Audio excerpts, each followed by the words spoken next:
All right. Let's get into it. Let's get into it.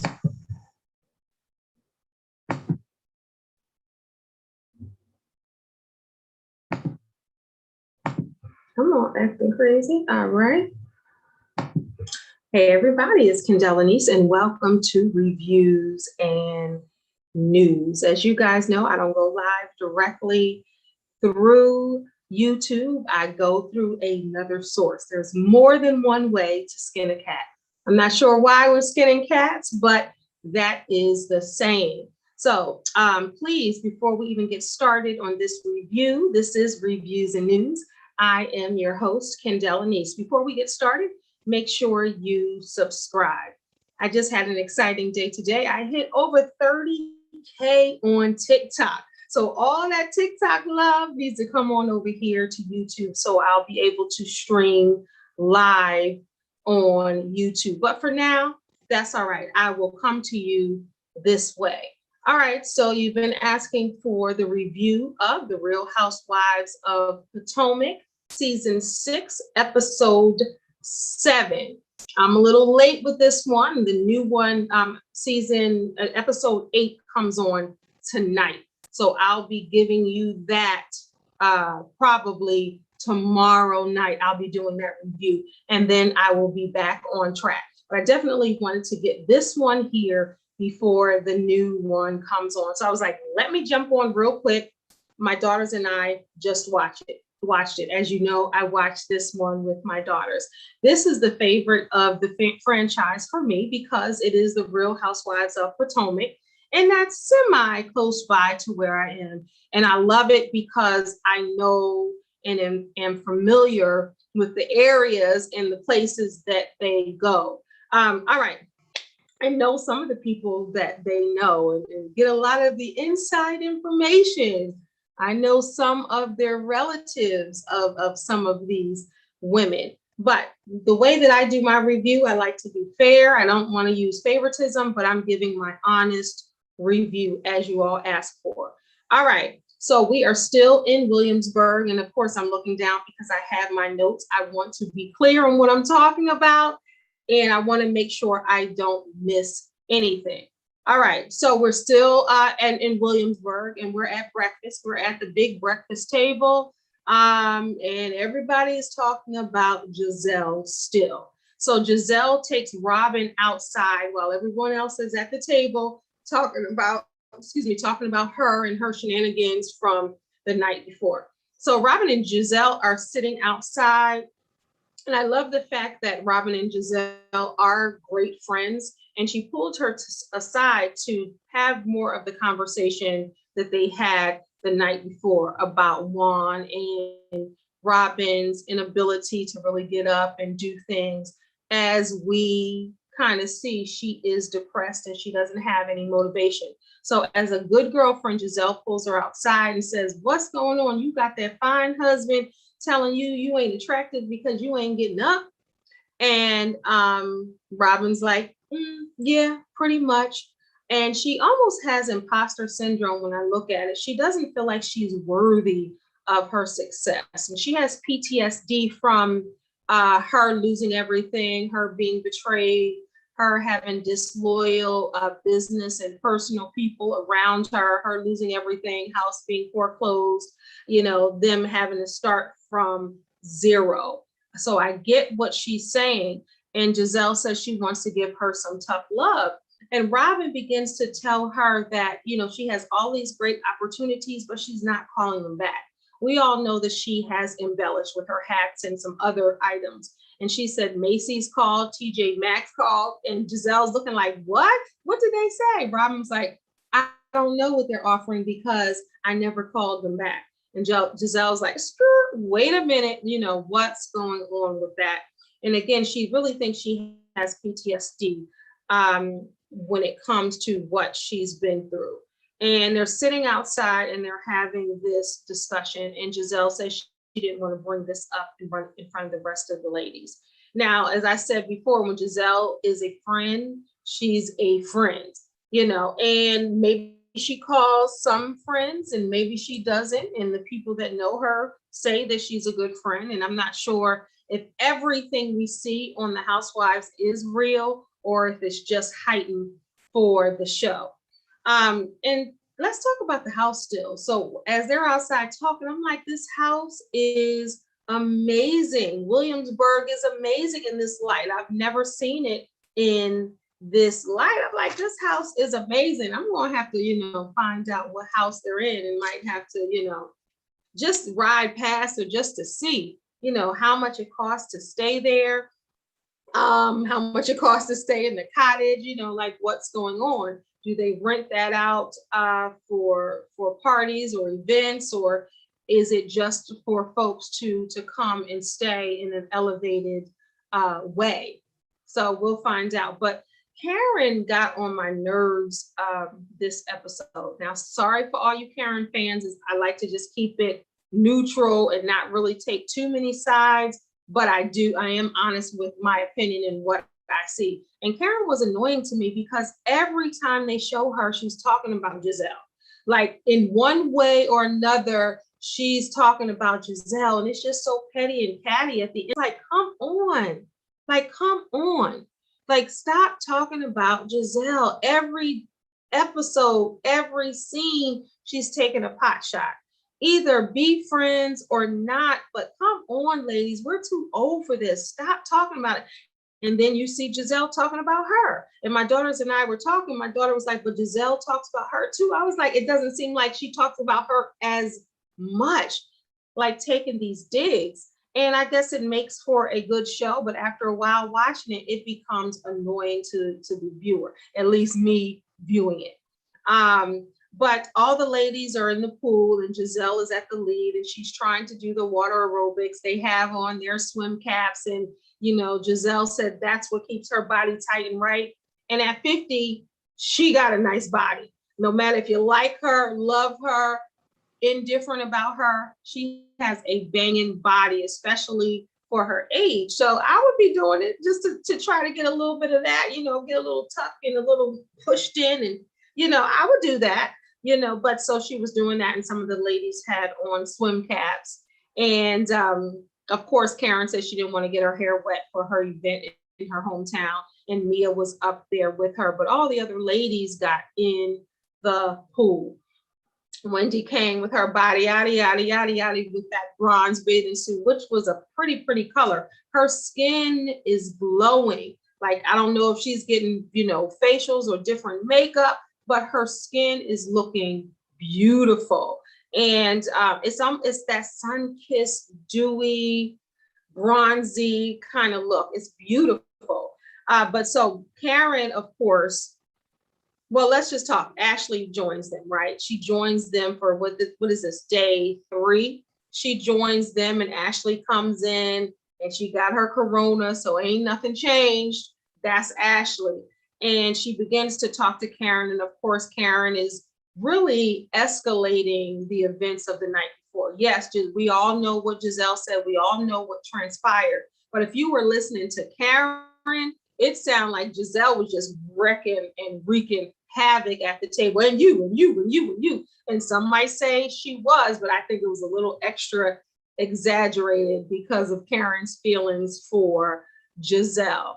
And Ashley is like, my friend? Like, what? Was it that bad? And it's interesting when she goes to Gizelle and Gizelle owns up like, yep, I said this and this, but the way someone else is explaining it is a little deeper than it was. I still don't like the comment that she said about Wendy, though. I still don't like that just because you dress a certain way doesn't mean you don't have substance or you instantly lose your substance and your credibility and your education and all of that. I think that was a little much. I kind of get where she was trying to go with it, saying that she's totally different, even on the inside, but that substance thing, you can still have substance and show cleavage, in my opinion. But I'm just tired of just that Karen and Gizelle. I'm just so tired of it.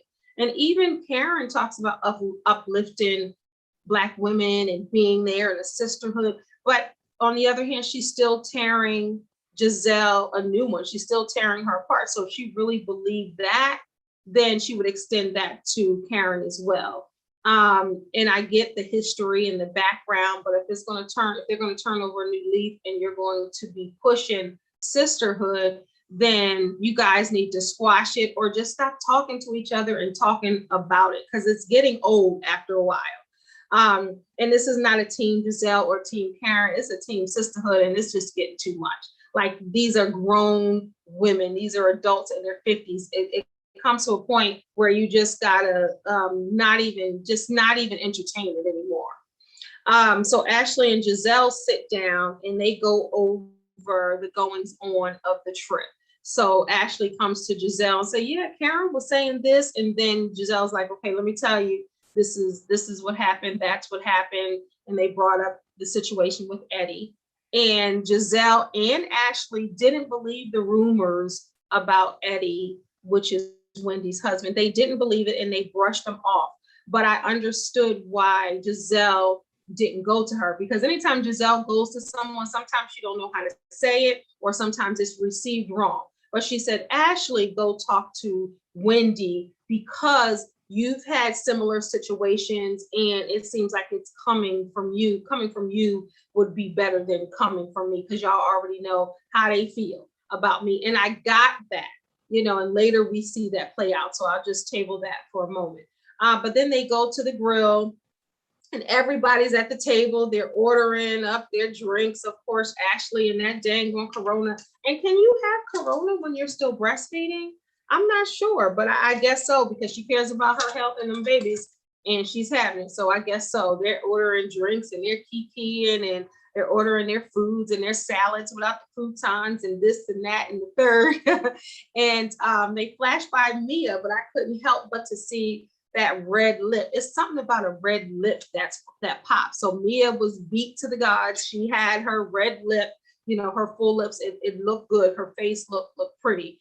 And then we go on to Wendy and Karen's love affair. Wendy begins to express what she feels about Karen and how Karen uplifted her. And she's so appreciative of that. And she was there for her. And everybody's like yawning and looking around like, where did this love affair come from? Because last season, you weren't even feeling her. Last season, y'all didn't get along. It was digs thrown. And all of a sudden, because y'all want to be against Gizelle, now y'all the best of friends. Okay, so they were showing Gizelle, and of course Gizelle was like, you ain't even like her. But okay, so everybody's kind of looking like, this is odd, that this little connection. But Ashley's like, so I heard you cry last night, to Wendy, all at the table. One thing about them is they'll address anything in front of everybody. And sometimes some things are not for everyone's ear. Sometimes you should pull someone aside to have those conversations, but I don't think that's the way it goes on reality TV, especially the housewives, because they want to get the tea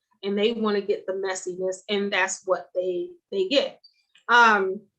So then what happens? All right, so then Wendy's talking about how Karen poured into her and she's just her angel and her light in the darkness, and Karen's like, thank you. Like she was winning an award. I was like, good grief, but I get it. She was there for her at that moment. We ain't going to take that away from her. That's how Wendy feels. That's how she feels. And then, of course, the conversation extends, and Gizelle is trying to be honest with Wendy, and they're trying to have that conversation. And Gizelle said Wendy was talking to her like she was on CNN, and she just trying to have conversation and talk. And then they get on Wendy because she's looking down at that darn phone. She was like, oh, you said CNN? You reminded me of an email I needed to, check, because I need to be booked and busy type thing. And Robin is like, you just not even being, respectful when we're trying to talk to you. And then Mia chimed in, talking to Wendy kind of on Gizelle's side in a sense, or the side of right in that moment. And then Candace talks about, it was weird because Candace has some type of animosity to Mia, and she's talking about how big her feet were, which had nothing to do with nothing. But if you notice this season so far, Candace is giving all of these little one-liners, and she's trying to appear to stay out of the trouble, but she's just dipping her toe in when she needs to dip it. And once again, Gizelle's fashion is on the chopping block. Now, personally, I didn't see nothing wrong with she had a sweatsuit on. in sneakers, but they were coming for her saying, you know, Candace threw a dig talking about her fashion sense. And, you know, all of them talk about how she can't dress. She's a pretty girl, but she can't dress. She can't dress. And, you know, with Black folks, like Black folks are winning like best dressed in high school. And, you know, Black folks ain't playing about how somebody dressed. And we're the only ones that say you can dress. And that's a talent. And that's a compliment. She can dress. You know, that is a thing. So they always come for Gizelle. She just had on a sweatsuit. They're outside. She had the hood on. It's cold, but whatever. They just, I think it's now, no matter, even if she looks nice, they won't be like, she looks a mess, because they come for her fits all the time. All right. So they have the golf carts and they're going back and forth from the restaurant to the house. And now they're going back to the house. I don't know why I'm always fascinated with golf carts. I want to just be in a golf cart and just ride around on my property to this side or that side. You know, maybe one day that will be me in the golf cart. And I'm not even talking about being in the golf cart on the golf course. I'm talking about riding around the neighborhood in your golf cart. I think that looks, you know, that's so dope. It's just the little things, you know. So Rick, the whiskey man, came through with all his whiskiness and lots of it. I'm not a drinker, so I was like, whoo, that just made my throat hurt watching it. And then, of course, they come to Robin, and Robin is like, I'm gonna drink for Ashley. So she's just drinking one after the next. And a scholar is just like really a fly on the wall. I really don't see why she's there other than she looks pretty and her fashion is good. But she really is not giving what it's supposed to give as a housewife. And I've heard that she was really wanting to be one of the main housewives, but she didn't get it. Mia got it over her. So that's why they show more of Mia's life. But Ascala is really, I haven't seen her purpose yet on the show, like how she's making it or breaking it. She's just kind of there. So they show her face as Robin is drinking, and it's almost like a judgmental stare or a disbelief stare, like, you know, looking at her, and then Robin's just going, and even the man is like, Robin. So I'm like, oh goodness. So Ashley pulls Wendy outside in the midst of all of this, having a good time. They have such bad timing when it comes to things. Now, I'm not sure if the producer is like, okay, Ashley's getting ready to go, pull her outside. I'm not sure if they're getting some type of direction, but she pulls her outside, and then Wendy's like reluctant to go. And then that's when all the hells break loose. So Ashley is outside talking to Wendy, and she's like, hey, you know, and she came to her right in this time. She didn't come to her in a messy way. She was like, you know, we were talking about the Eddie rumors, and we know that they're not true, but we're just wondering if that's why your personality is changing. And I don't think Ashley came to her in a bad place, but Wendy received it bad. The minute she heard Gizelle's name, and she really, you know, flipped her lid. She comes back in the house. She attacks Gizelle. She attacks Robin. You know, she's telling Gizelle, trying to read her from A to Z. And Gizelle was like, we don't believe the rumors. I don't believe them. I don't think it's true. You know, she's telling her and trying to tell her. And Wendy is just going from A to Z. She's attacking, you know, Gizelle and everything about her, and Jamal Bryant, and says she don't know why the kids are around him. First of all, Wendy, they're his kids.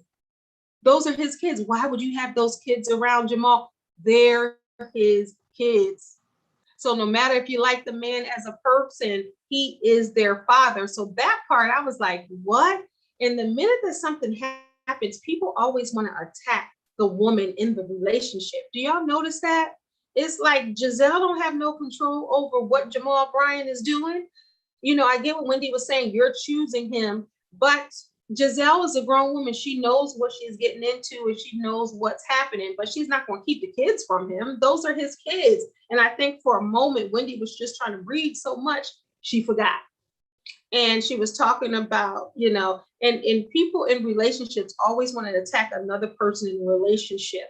And sometimes that's a telltale sign that something is going on in your relationship. If you're attacking other people's relationships or lack thereof, you know, contrary to people think, ain't nobody's relationship perfect. It's a lot of stuff going on in the darkness that is not brought to light. So they start attacking relationships all the time, and nobody's relationship on there is perfect. Real Housewives of Atlanta, Potomac, Beverly Hills, wherever. Some of them ain't even housewives. Some of them ain't even married. And some of them, the relationships are not what they're cracked up to be. So I really believe in some cases, Wendy is projecting. I do believe that something is going on with Wendy internally. I don't know if it's because she doesn't want to be a professor anymore. She doesn't want to be a political analyst. She wants to be a businesswoman. She's been told what to do, how to act, how to sit, how to stand, what she should pursue. And I think she's really struggling through that, because how she's projecting, it's more than what Gizelle said. It's more than what Mia said. It's more than what Ashley says. It's more than what Robin says. She's attacking everyone. And I think it's more to it than that. I can get what she's saying, Wendy, a little bit, but I think it's deeper than the surface, the things that we see. And it's like she wants to fight, although she was a big person, if y'all remember last season, against Monique throwing them hands, Monique fighting. She was big against it. She was like, she was scared of Monique. Monique shouldn't be doing this. Nobody should be fighting. But yet she threatened Gizelle to fight her and to drag her and to beat her up on the show. So which one is it? Are you for the violence? Are you for the women fighting or not, Wendy? Which one? That's why I think it's a lot deeper. And I'm saying that as a life coach and as a woman and somebody just viewing it. I think it's much deeper than what she's saying. But she was so against fighting and women fighting, but yet she's trying to throw them hands at Gizelle and whoever's in her path. That's why it's deeper, y'all. I don't know if we're going to see it play out, but I think it's deeper. And Wendy, Gizelle is not coming, after her. She keeps saying that, Wendy, I don't have a problem. Wendy, I don't believe it. But I want to learn to be as unbothered as Gizelle. That's how I want my response. When somebody brings the smoke to me, I want to just be sitting there like this with a fan. You bring in the smoke and I'm fanning it away. Gizelle is so unbothered, and that's because she doesn't let her emotions get the best of her like most of them.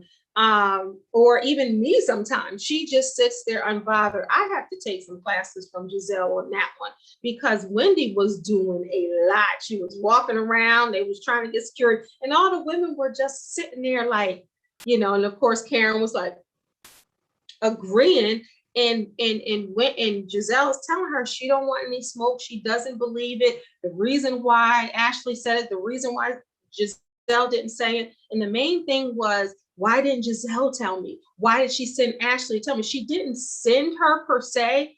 Ashley and her agreed that it would sound better coming from her.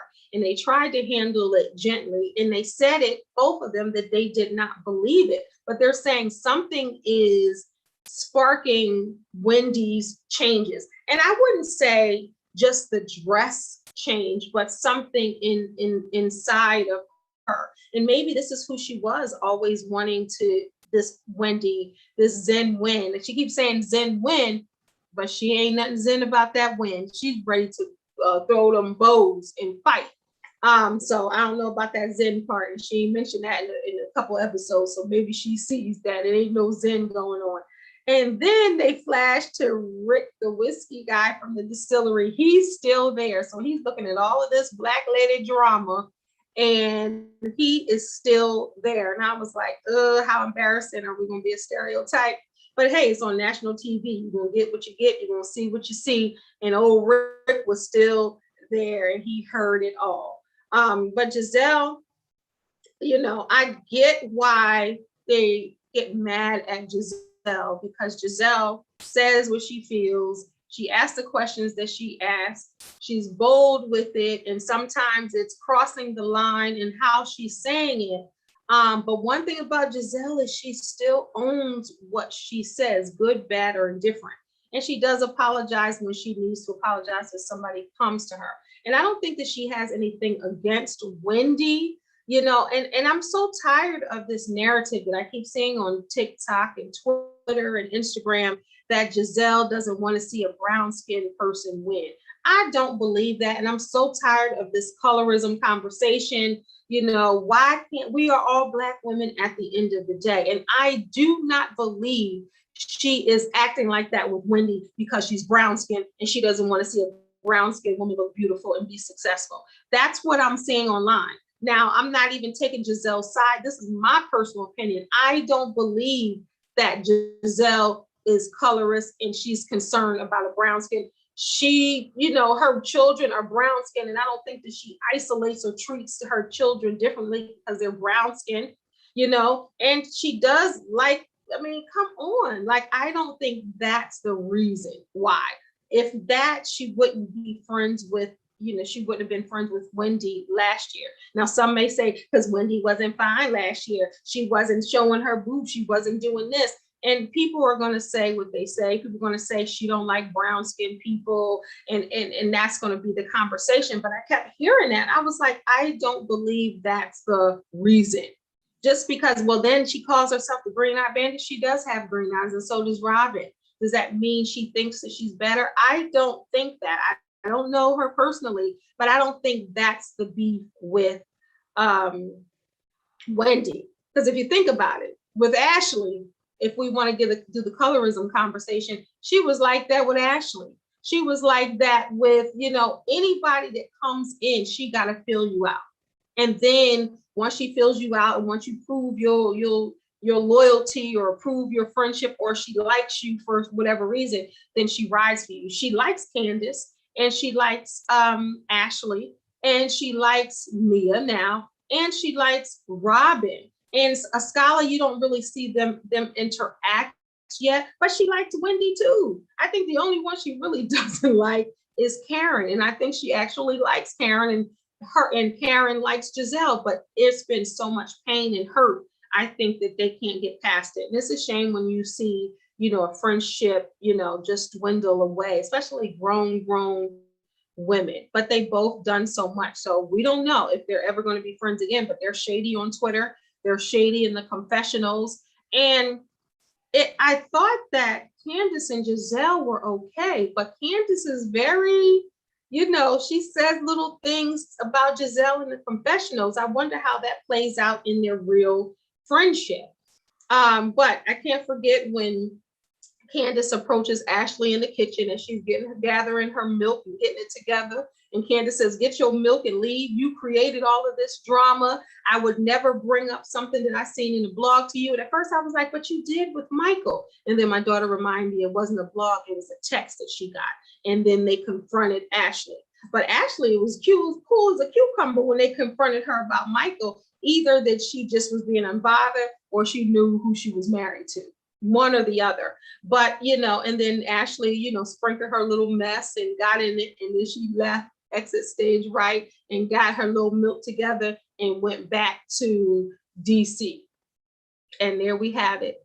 Episode 7, season 6, Real Housewives of Potomac. This is Reviews and News. I am Kendell Lenice. Make sure you do me a favor and subscribe below. Subscribe, like, and share. I'm trying to at least get to 100 followers so I can come, subscribers here, so I can come directly to you live from YouTube. But thank you for asking for the reviews every single week, and you'll see me again probably tomorrow night for season 6. What is it? Episode 8. But thank you, everybody. Thank you for watching. Again, subscribe, like, share, and comment. God bless. See you later.